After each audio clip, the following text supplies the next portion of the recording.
9th class में France revolution आपने पढ़ा है। 9th क्लास के कैंडिडेट कितने हैं यहां पर? Very good. अच्छा ये बताइए, एक मुझे अगर मैं ये पूछूं कि 2 कॉज बताइए जो फ्रांस की रिवॉल्यूशन के लिए जिम्मेदार थे, तो आप क्या कहेंगे? कोई एक कैंडिडेट बताइए 2 कॉज।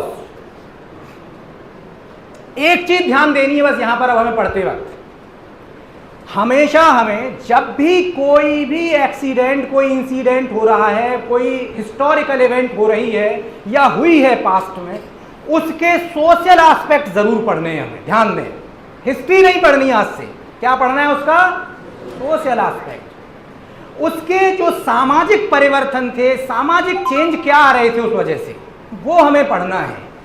अब वहां पर 1793 में फ्रांस में रिवॉल्यूशन हो रही थी, उसको बस इतना देख लेना है कि हमारे देश में उस वक्त क्या चल रहा था। जहां आपने फ्रांस रिवॉल्यूशन पढ़ी है वहीं पर आपने जैकोबियन का नाम पढ़ा होगा। पढ़ा है जैकोबियन का नाम?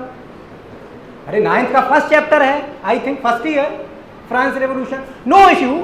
अब देखिए आप जैकोबियन कौन थे, हमें ये नहीं पढ़ना, हिस्ट्री में उतना नहीं जाना कि जैकोबियन वहां क्या कर रहे थे, हमें देखना है इंडिया में उनका क्या इंपैक्ट हुआ। इंडिया में क्या इंपैक्ट हुआ, हमसे ये नहीं पूछेगा यूपीएससी जब थियोरेटिकल क्वेश्चन लिखाने के लिए आएगा कि फ्रांस में उन्होंने क्या किया, हमसे पूछा जाएगा उसके इंपैक्ट इंडिया में क्या हुए। क्वेश्चन इसी तरीके से आता है, please write an essay about 200 line और 150 words the impact of Jacobin revolution in India, या सोशल इंपैक्ट ऑन इंडिया, या हमारे फिलोसफर उस वक्त के क्या सोच रहे थे उसको लेकर के।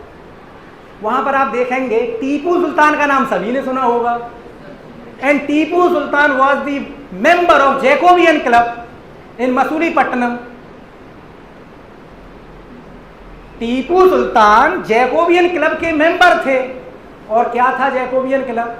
जैकोबियन जो वहां के रिवोल्यूशनरी थे, जो फ्रांस में रिवोल्यूशन लेकर के आए, कि उनके नाम पर फ्रांस के जो यहाँ आर्मी थी उन्होंने एक क्लब बनाया। और उस क्लब का पर्पज क्या था, उसने, अब बात आती यहाँ पर उसका इंपैक्ट क्या हुआ।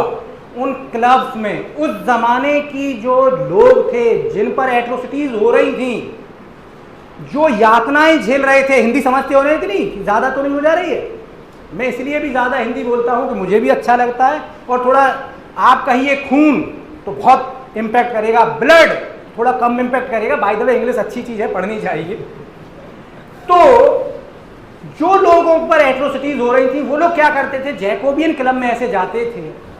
सब लोग पढ़े लिखे तो नहीं थे, जो एक पढ़ा हुआ बंदा था वो उनको वहां की कहानियां बताता था कि वहां पर कैसे पढ़े लिखे लोग हमारे ऊपर होने वाले इन एट्रोसिटीज का जवाब दे रहे हैं, इनका सॉल्यूशन क्या है।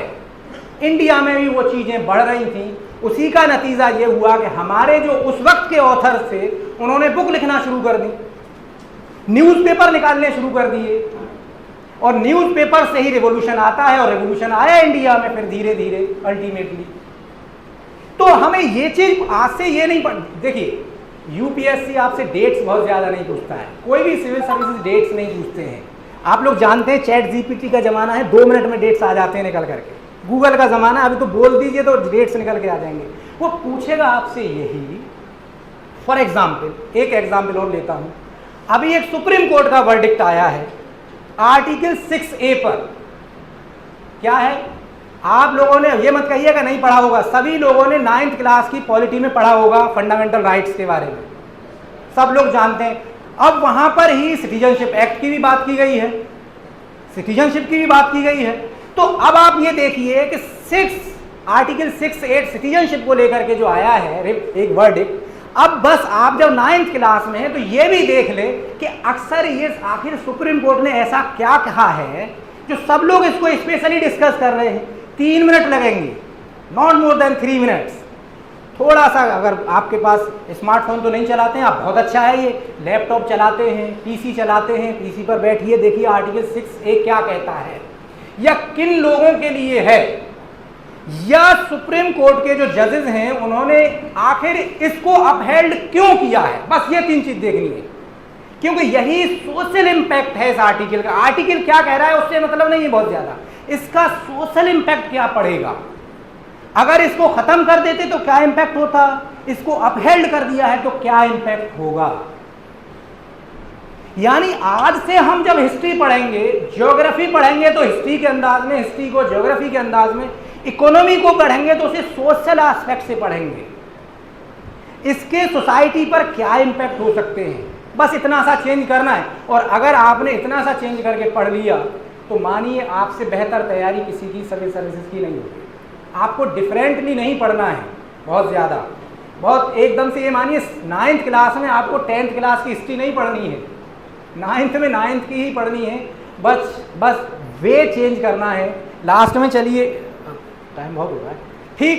तो अगर किसी को इससे रिलेटेड कुछ डाउट्स हो तो चलिए 5 मिनट के लिए सर कुछ डाउट्स, अगर किसी को कुछ पूछना हो तो प्लीज़, किसी को कोई भी अगर कुछ इससे रिलेटेड कोई भी क्वेश्चन हो। अब 1 मिनट में चलिए मैं बात ख़त्म ही कर दूं। देखिए हमने जो है एक प्रोग्राम चला रखा है सुल्तान जहां मंजिल में, जैसे मैंने बताया, उसका मेन टारगेट है अवेयरनेस करना। हम आप लोगों से ये बिल्कुल अभी नहीं कह रहे आए हैं कि आप तैयारी में आज से ही जुट जाइए, बट प्लीज़ अवेयरनेस आप भी अपने लेवल से फैलाइए। आप भी जब मौका मिले तो देखिए क्या होता है, कैसे होता है, और दूसरे लोगों को भी अवेयर करिए। यानी जो मिथ हमने आपके सामने डिबंक किया है, इस तरीके के मिथ को आप भी अपने दोस्तों से, उनके जहन से निकालने की कोशिश करिए। Thank you very much, thank you. अस्सलाम वालेकुम। यस।